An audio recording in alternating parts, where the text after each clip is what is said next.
Built India મેગેઝિનમાં આપણે આજે વાત કરીશું ગિફ્ટ સિટીનું નામ કેવી રીતે પડ્યું.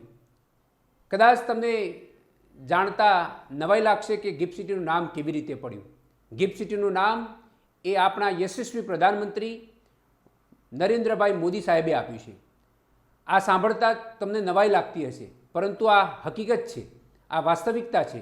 અમારી પાસે સત્તાવાર એ ગિફ્ટ સિટીના એક અધિકારી એ આપેલી માહિતીના અનુસંધાને અમે આપને જણાવીએ છીએ કે ગિફ્ટ સિટીનું નામ એ વડાપ્રધાન નરેન્દ્ર મોદીએ આપ્યું છે.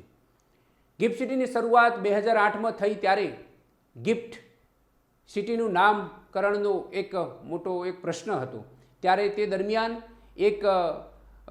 એક સનદી અધિકારીઓ અને સેક્રેટરીયલ લેવલની એક મિટિંગ બોલાવવામાં આવી હતી. વર્તમાન વડાપ્રધાન નરેન્દ્ર મોદી તે સમયે એ મુખ્યમંત્રી હતા અને તે સમયે એમને એ મિટિંગમાં ગિફ્ટ સિટીનું નામ કેવી રીતે રાખવું એના ઉપર મનોમંથન અને ચર્ચા કરવામાં આવી રહી હતી.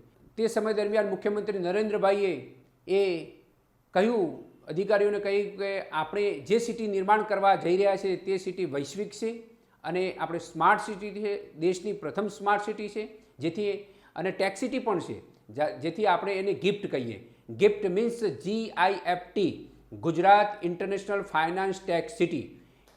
એટલે આ રીતે ગિફ્ટ સિટીનું નામ પડ્યું અને આજે ગિફ્ટ સિટીની બોલબાલા દબદબો એ વિશ્વ ફલક ઉપર ચમકી રહ્યો છે. 2008ની ગિફ્ટ સિટીનું નામ આજે વિશ્વભરમાં એ ગુંજી રહ્યું છે. એ ગુજરાત સાથે સાથે ભારત સરકારનું એક મોટો એચિવમેન્ટ કહેવાય. આવા વિડીયો જોવા માટે અમારી સાથે બન્યા રહો. જય હિન્દ, જય ભારત.